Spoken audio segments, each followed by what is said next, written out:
Yo, what's good? It's your boy.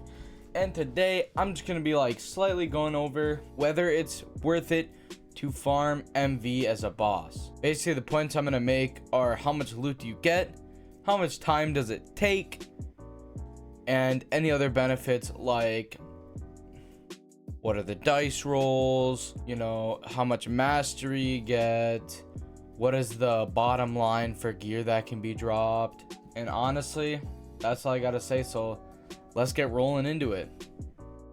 So starting off, as we know, MV has a bottom line of corrupted gear, so you can't get anything lower than corrupted, which is kind of nice.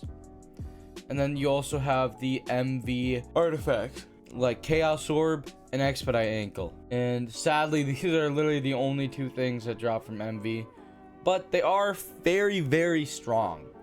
Chaos Orb is one of the most used artifacts, and if you're gonna make a speed build, you're going to need an Expedite Ankle.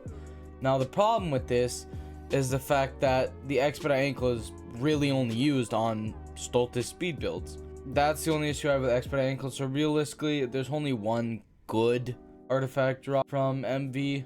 The Expedite Ankle is nice because you can trade it since it's worth a lot.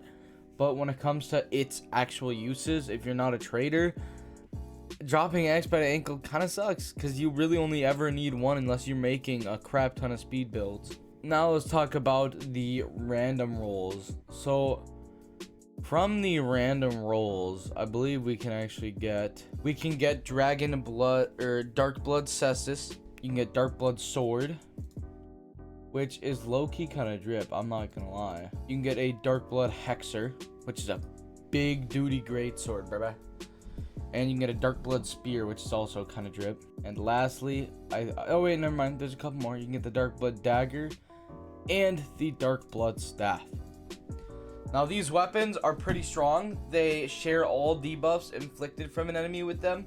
So if you're doing trials, let's say for Patent, and you get hit with a Spore Strike, you won't die because the mushroom will also be hit with stun, just as you are. Other than like the decent weapons and like the one and the two decent artifacts, MV's kind of mid.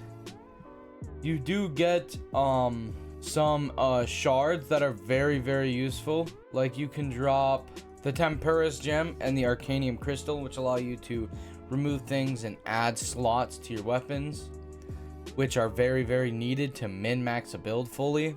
You can also drop an Echo Shard from MV. But the one issue with MV is it takes 20 minutes with a really good squad, and then with an average squad takes 30 to 40 minutes. Now, this isn't that bad until you realize you can do 3-minute Yarthuls and like 5-minute Thorions.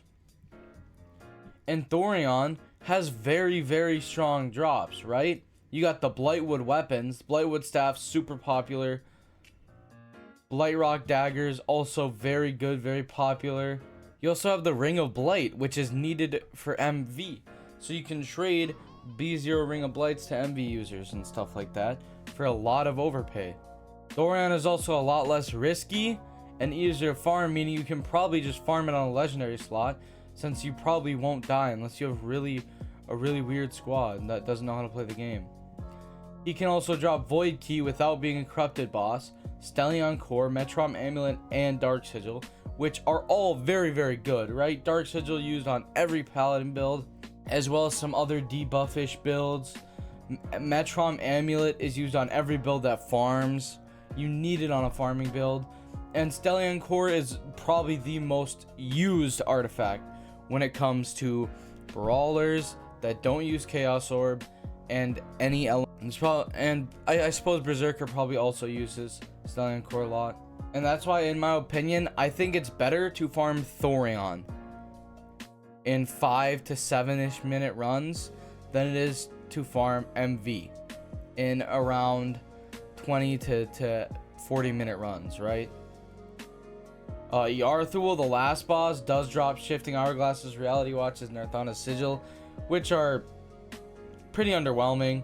If corrupted, he can drop Void Keys, and then he also drops all the dice roll stuff, right? Memory Frag, Soul Dust, Phoenix Tier, Lineage Shard.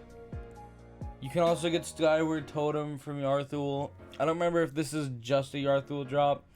I think it was from, yeah, it is from all bosses. But in my opinion, if you're going to be farming B2 equipment, I suggest farming Yarthul. If you're going to be farming the mid-tier artifacts, like MA, Stallion Core, and Dark Sigil, to trade up, down, and maybe just get stuff of equal value, like B2s and stuff, definitely Thorion. I would 100% farm Thorion. If you're farming Mastery, farm Yarthul. And if you just want to get as much loot as possible, as quick as possible, I would probably say Thorion. Now, if you're specifically going for Chaos Orb and Expedite Ankle and you don't want to trade for it, or you want to farm up Echo Shards, that is where you're probably going to want to farm MV.